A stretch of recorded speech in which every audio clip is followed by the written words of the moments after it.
Hello everyone, my name is Vorgoro, and today's video is going to be a bit different than usual. I decided to make a video I've been wanting to make for a while, and I had a lot of fun writing the script, so I hope you enjoy. So I was recently browsing YouTube when I came across a video that sort of caught my attention. Now, something you likely don't know about me, if you know anything about me at all, is that I'm a fan of musicals. However, there's one musical in particular that really struck me in my more formative years, and that was Rent. I love the musical Rent. It's movie adaptation to a lesser degree. But recently, I've noticed a pattern of folks who, let's just say, don't have the same opinion on the show as I do. The video, which I will link below, is called Rent and the Failure of Visual Storytelling by Folding Ideas.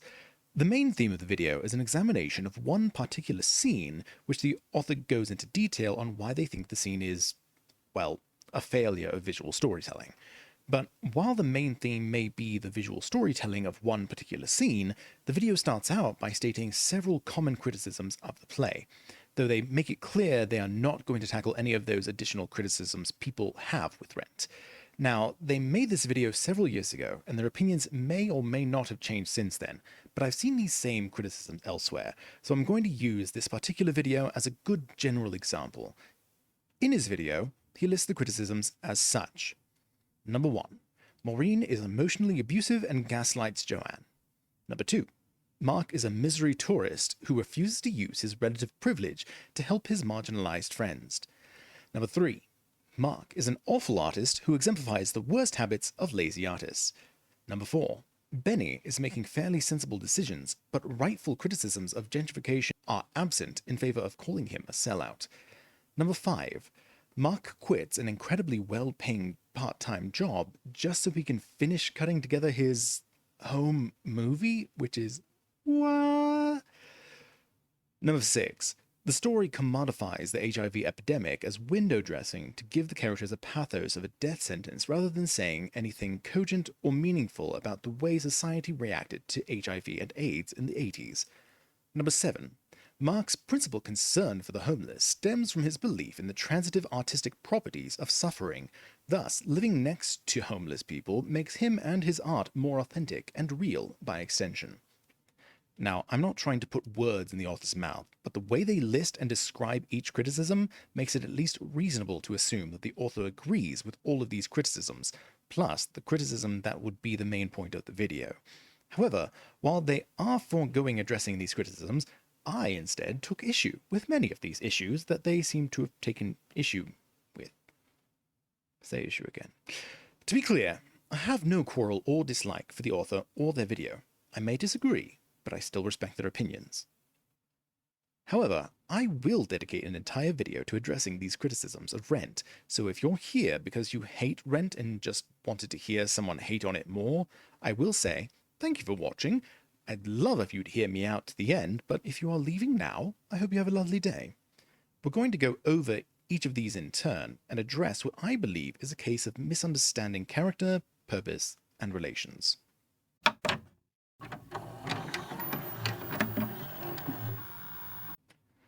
For context, here's a little bit of history. Rent is a musical play set in 1989 to 1990s New York City, written mostly by Jonathan Larson, with the original concept and additional lyrics coming from Billy Aronson. The story centers around a group of friends living in a major transformative year in their lives. The first lines of the play note the date and time, December 24th, 9 p.m., with the finale noting both as well, but with a notable change, December 24th, 10 p.m.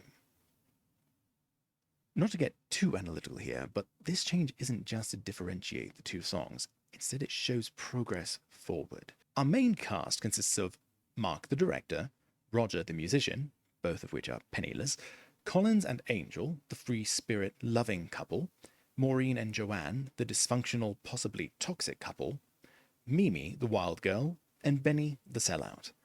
Over the course of this year, 525,600 minutes, as it were, we see their struggles with life, each other, and most importantly, how they're going to pay rent. If you don't somehow already know the show, I'd highly recommend it. Obviously. For the purpose of structure, I'm going to reorder this list, because before we tackle anything else, we need to tackle the elephant in the room. Mark. Mark is one of the main protagonists, and often the lens through which we see all the events unfolding. It's hard to talk about Maureen or Benny or even Roger without talking about Mark, so let's start with who Mark is and what his role is in the story. Mark, when the story begins, tells us almost explicitly who he is. His first line reads, "From here on in, I shoot without a script. Let's see if anything comes of it, instead of my old shit." This one line tells us A. Mark is a director, B.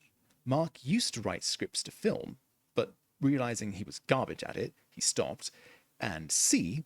He doesn't know what to do now. Mark is an artist without purpose. He knows he wants to make art. He just hasn't found anything meaningful in his art worthy of showing others. As one of the criticisms say, Mark is an awful artist who exemplifies the worst habits of lazy artists. But here's the thing. That's on purpose. I believe this is case number one of mistaken purpose and identity, thinking that Mark is supposed to be some kind of misunderstood genius. As with any good protagonist, Mark has a journey to go on. His character needs an arc before the conclusion of our tale, and despite what these criticisms seem to believe, he does.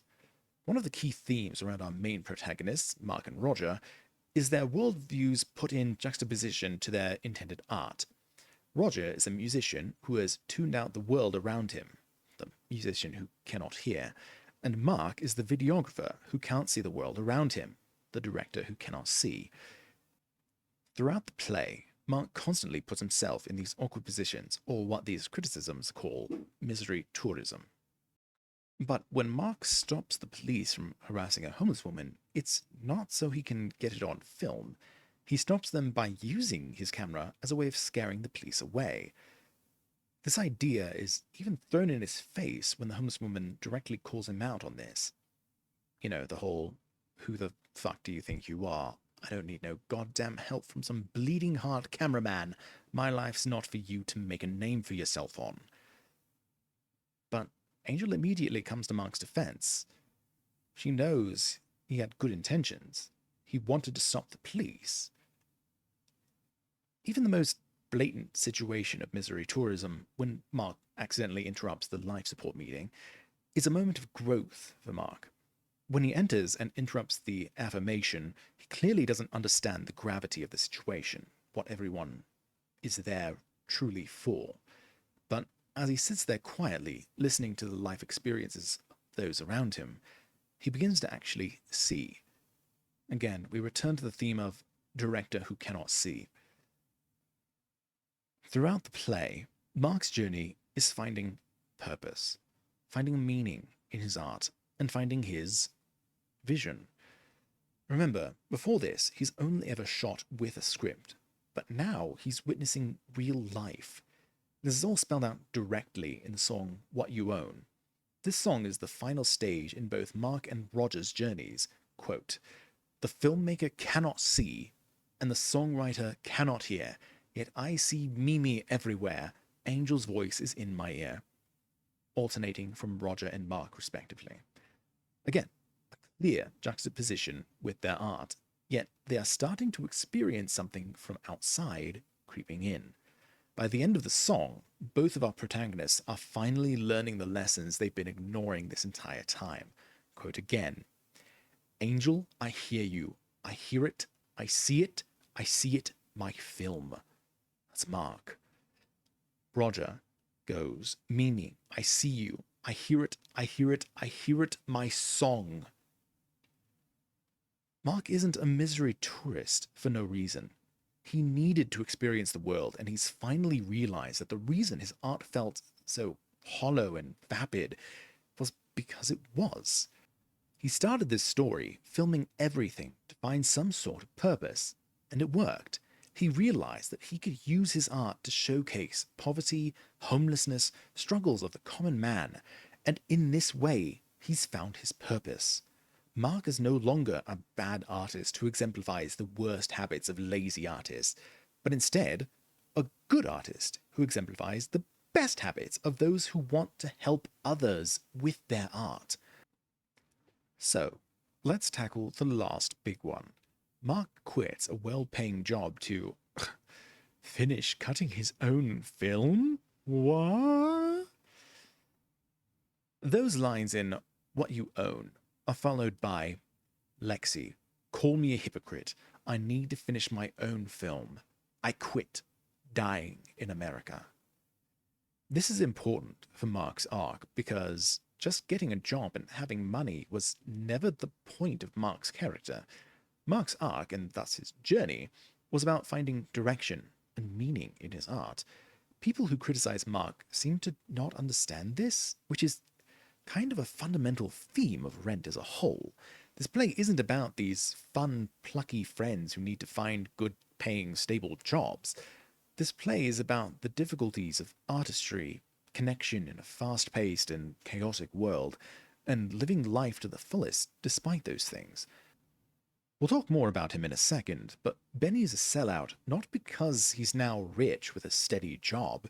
He's a sellout because he used to believe in the inherent value of art, and now he simply wants to commodify it. To him, art is only worth what someone else will pay for it, not what it does or how it affects others. This is Mark's journey. He's here to defy the odds, to stay true to the artist within him. That's his role in the story, and that's what he does. I'll address the last two Mark complaints quickly, as they don't really deserve much time in my opinion, and we've spent way too much time on Mark already. Mark refuses to use his privilege to help his marginalized friends. No. No. Number one, Mark doesn't actually have a lot of privilege. He's white and less likely to be brutalized or marginalized, but he's also a penniless artist, which many people look down upon. I think some people might say Mark could just get help from his family, but number two, that's antithetical to his character motivation, and again, his whole purpose in the play. He doesn't live next to the homeless because it makes his art quote unquote better. He lives next to the homeless because he's also broke and homeless. The only reason he and Roger live in the apartment they do is because of Benny, and even that's taken away from them at the start of the play. Now, speaking of Benny, Benny is making fairly sensible decisions, but rightful criticisms of gentrification are absent in favor of calling him a sellout. Again, I think this is a case of misunderstanding character and purpose and identity. I think the simplest way to describe Benny is to basically call him the evil Mark. Now, that's not me calling Benny evil. He's not. But he is essentially the, evil universe counterpart to Mark, minus the twirly mustache.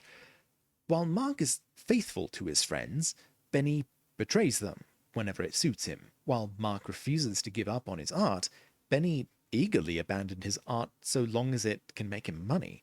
While Mark is still, at least partially, hung up on his past girlfriend, Maureen, Benny not only has a wife, but is disloyal and is seeing Mimi on the side. Benny is supposed to be the antithesis of Mark. Any decision Mark would make, Benny would make the opposite decision. Again, that's his role here. Do you want to know what's not his role? Being a stand-in for gentrification. Benny isn't even the gentrifier here. That would be Benny's father-in-law. You know, the guy we barely even hear about. Benny himself is a victim of gentrification, being made to conform to his father-in-law's ideals despite not always feeling good about it. I get that people today see what's going on, and we know what that is, but please remember that this was written in the early 90s. Gentrification wasn't the big hot-button issue back then as it is now, or at least how big it was when Folding Ideas' original video was made.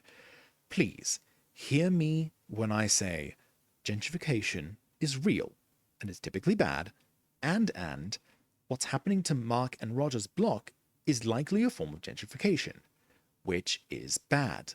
I'm not denying any of that. However, I do disagree that this is a valid criticism because it's not actually something the play even intends on covering sharply.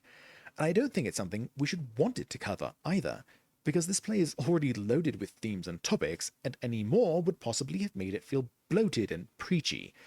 Just because you want a topic to be discussed doesn't mean every piece of media should discuss it. You know what else didn't discuss gentrification? Cats! Okay, that might be a stretch comparing apples and oranges, but you get what I mean. Alrighty, we've covered Mark and Benny. Now we can get to some of my least favourite characters and the criticism of them. Maureen is emotionally abusive and gaslights Joanne. First off, this isn't wrong. This is an accurate statement on the relationship, but I don't think that's the criticism you think it is. In fact, they're meant to be a bad couple, with one side being a crazy free spirit artist and the other being a no-nonsense literal lawyer. They are the embodiment of both opposites attract and how that's not always a good thing. Of all the relationships in the play, including Mimi and Benny, their relationship is by far the worst in my opinion. But again, that's the point. Essentially, Maureen and Joanne are supposed to be somewhat representative of what Mark is dealing with, not just on the outside with his past relationship with Maureen, but his internal struggle. See, Maureen is the physical manifestation of an artist without reservations. She is flamboyant, garish, and often obnoxiously self-aggrandizing. In contrast, Joanne is the physical manifestation of collected, stale, and too often meek or unassuming. We constantly see how at odds Joanne and Maureen are, yet they both believe in the same causes and ideals. They are both working towards the same goals and can often come together when the group is facing their hardest challenges. But deeper than that, they are the dichotomy of Mark's inner feelings. Even at the end of the play, it's not entirely clear if they're still a couple or just two old friends. They aren't supposed to work, and that's why they work. Do you see now why we need to talk about Mark first? At this point, I could almost believe that the whole story is just a figment of Mark's imagination. I could delve into that, but for the sake of coherency, I won't. Now, for the last criticism, the one I think might be the strongest if I had to pick. The story commodifies the HIV epidemic as window dressing to give the characters a pathos of a death sentence rather than saying anything cogent or meaningful about the way society reacted to HIV and AIDS in the 80s. So, again, strictly speaking, this one isn't wrong, or at least isn't a bad criticism to make. The HIV/AIDS epidemic was tragic, and the way people reacted to it was even worse. I can't dismiss this criticism like the others because, quite frankly, HIV and AIDS is a major theme to the point where the song Life Support, the one that starts out with people giving their names, the one that Mark interrupts, the names are changed every performance to reflect the cast's friends or loved ones who were either living with or had died from AIDS. What I don't like about this criticism is the idea that this was all just window dressing. Sure, it's easy to think of it that way now, but again, we need to remember the time this play was actually from. Even in 1996, there was still a great deal of negativity and stigmatization of people with HIV or AIDS, especially in America. And Rent, having many of its characters being HIV positive, was actually groundbreaking in its time. Nowadays, while it's still not a common topic of general conversation, you're not going to be ostracized for either having or talking about AIDS, and that's because Rent helped destigmatize the disease. The thing is, Rent isn't about AIDS. It's about people with AIDS. And that's a very important distinction. See, part of the reason the AIDS epidemic became so bad was that people would dehumanize those who had it. For the characters in Rent, AIDS does not define them. Their character is not person with AIDS A or person with AIDS B. They have names. They're people with hopes and dreams and families and friends. And the idea that we, the audience, should focus solely on the fact that they have this disease is, again, dehumanizing.